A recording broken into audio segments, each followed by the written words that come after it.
당신은 왜 일하는가? 좋아하는 일이라서요. 정말 월급이 없어도 할 것인가? 승진이 없어도 할 것인가? 인정받지 못해도 할 것인가? 당신은 왜 친절한가?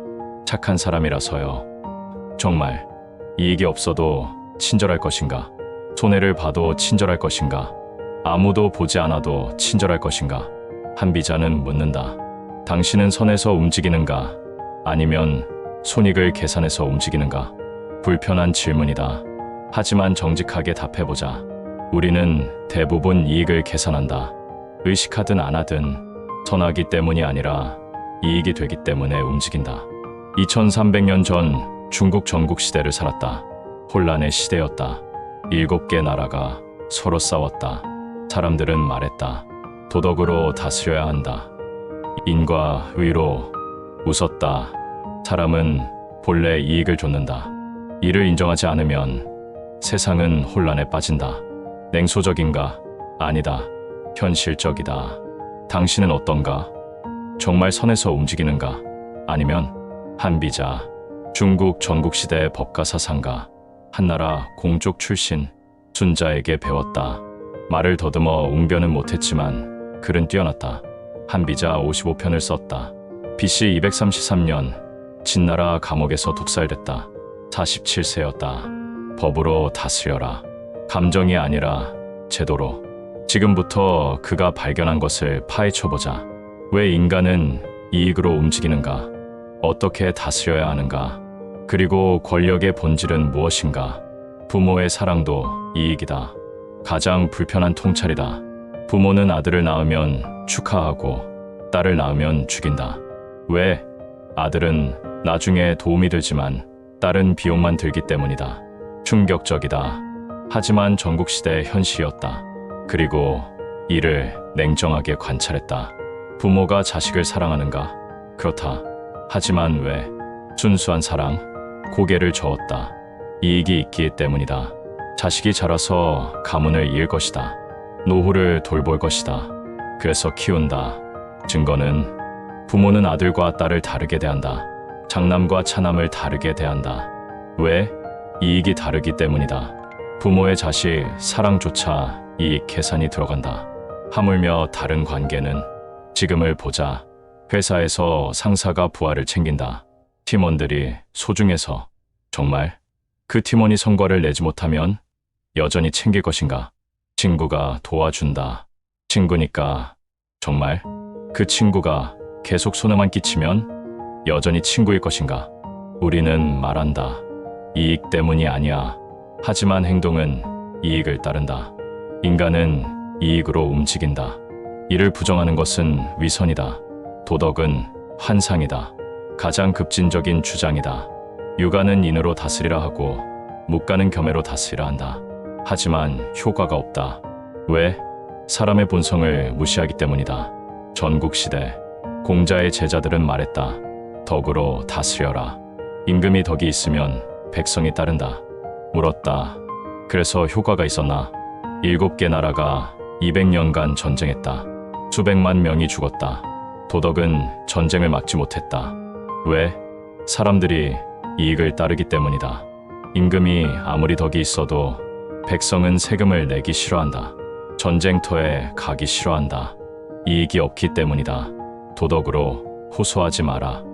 이익을 제시하라. 오늘날을 보자. 회사에서 사장이 말한다. 우리는 가족입니다. 열심히 일합시다. 직원들이 열심히 일하는가? 아니다. 월급과 승진이 있을 때만 열심히 한다. 학교에서 선생님이 말한다. 공부는 즐거운 것입니다. 배움의 기쁨을 느껴보세요. 학생들이 공부하는가? 아니다. 시험과 성적이 있을 때만 공부한다. 도덕적 호소는 효과가 없다. 인센티브가 효과가 있다. 인간 본성을 이해했다면 이제 해법을 봐야 한다. 어떻게 다스리는가? 사람이 아니라 시스템이다. 핵심이다. 현명한 군주를 기다리지 마라. 제도를 만들어라. 좋은 사람을 기다리지 마라. 시스템을 만들어라. 사람들은 기대한다. 좋은 리더가 오면, 능력 있는 사람이 오면 환상이다. 좋은 사람은 드물다. 그리고 영원하지 않다. 좋은 임금이 죽으면 다시 혼란이다. 해법은 법이다. 제도다. 시스템이다. 법이 명확하면 나쁜 사람도 함부로 못한다. 법이 공정하면 좋은 사람이 아니어도 된다. BC 221년 진시황이 천하를 통일했다. 어떻게? 법과 사상을 썼다. 명확한 법, 엄격한 집행, 공정한 상벌. 이미 죽었지만 그 사상이 이겼다. 현대를 보자. 좋은 회사는 무엇이 다른가? CEO가 착한 회사. 아니다. 시스템이 좋은 회사다. 명확한 규칙, 투명한 평가, 공정한 보상. 시스템이 있으면 CEO가 바뀌어도 회사는 흔들리지 않는다. 좋은 나라는 무엇이 다른가? 대통령이 훌륭한 나라. 아니다.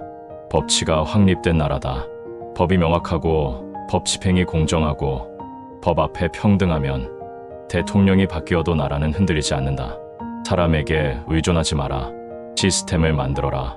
신상필벌, 통치 원칙이다. 상을 주면 반드시 주고 벌을 내리면 반드시 내려라. 예외를 두지 마라.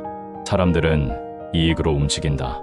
그렇다면 이익을 제시하라. 명확하게, 투명하게. 이렇게 하면 상을 준다. 저렇게 하면 벌을 준다. 그리고 반드시 지켜라. 예외 없이. 전국시대 상황이 진나라 재상이 됐다. 법가 사상가였다. 새 법을 만들었다. 백성들이 믿지 않았다. 어차피 지키지 않을 거야. 상황은 성문 앞에 나무 기둥을 세웠다. 공고했다. 이 나무를 북문으로 옮기는 사람에게 금 10냥을 주겠다. 아무도 안 했다. 농담이겠지. 금을 50냥으로 올렸다. 한 사람이 옮겼다. 상황은 즉시 금 50냥을 줬다. 소문이 퍼졌다. 법을 정말 지키네. 그 후로 모든 백성이 법을 따랐다. 왜? 신상필벌을 믿었기 때문이다. 회사를 보자. 성과를 내면 보너스를 준다고 했다. 그런데 안 준다. 올해는 어려워서 내년에 줄게. 다음 해 아무도 열심히 안 한다. 왜? 믿지 않기 때문이다. 약속을 지켜라. 상도 벌도 신뢰가 생긴다. 법과 제도를 이해했다면 마지막을 봐야 한다. 권력을 어떻게 쓰는가? 법술세, 세 가지 도구. 통치론의 핵심이다. 법, 술, 세. 세 가지를 갖춰야 한다. 법은 명확한 규칙, 모두가 아는 규칙, 공개된 규칙. 술은 통치 기술, 진화를 다루는 방법, 정보를 관리하는 기술. 세는 권위, 지위에서 오는 힘, 제도적 권력. 세 가지가 모두 필요하다. 법만 있으면 집행이 안 된다. 권위가 없으면 누가 따르는가? 세만 있으면 횡포가 된다. 규칙이 없으면 두려움만 생긴다. 술만 있으면 술수가 된다. 신뢰가 없으면 오래 못 간다. 세 가지를 조화시켜라. 회사를 보자. 법은 명확한 업무 규정, 평가 기준, 보상 체계. 술은 커뮤니케이션 스킬, 동기부여, 갈등 관리. 세는 CEO의 권한, 조직의 위계, 의사결정 구조. 세 가지가 있으면 조직이 움직인다. 법만 있고 세가 없으면? 규정은 있는데 리더십이 없네. 세만 있고 법이 없으면? 권력은 있는데 불공정하네. 술만 있고 법과 세가 없으면? 말은 잘하는데 시행이 안 되네. 세 가지를 갖춰라. 그래야 지속된다. 죽음의 아이러니. BC 233년 진나라의 사신으로 갔다. 진시황은 기뻐했다. 그의 책을 읽었기 때문이다. 이 사람을 만나고 싶었다. 하지만 이사가 방해했다. 이사도 순자의 제자였다. 동문이었다.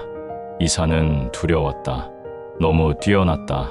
진시황이 글을 쓰면 자기 자리를 잃을 것 같았다. 이사가 진시황에게 말했다. 한나라 사람입니다. 결국 한나라를 도울 것입니다. 진시황은 망설였다. 감옥에 가뒀다. 이사가 독약을 보냈다. 변명할 기회도 없었다. 독약을 마셨다. 죽었다. 47세. 아이러니했다. 평생 가르쳤다. 사람은 이익으로 움직인다. 그리고 이익 계산의 희생자가 됐다. 이사는 자기 이익을 위해 동문을 죽였다. 틀리지 않았다. 너무나 정확했다.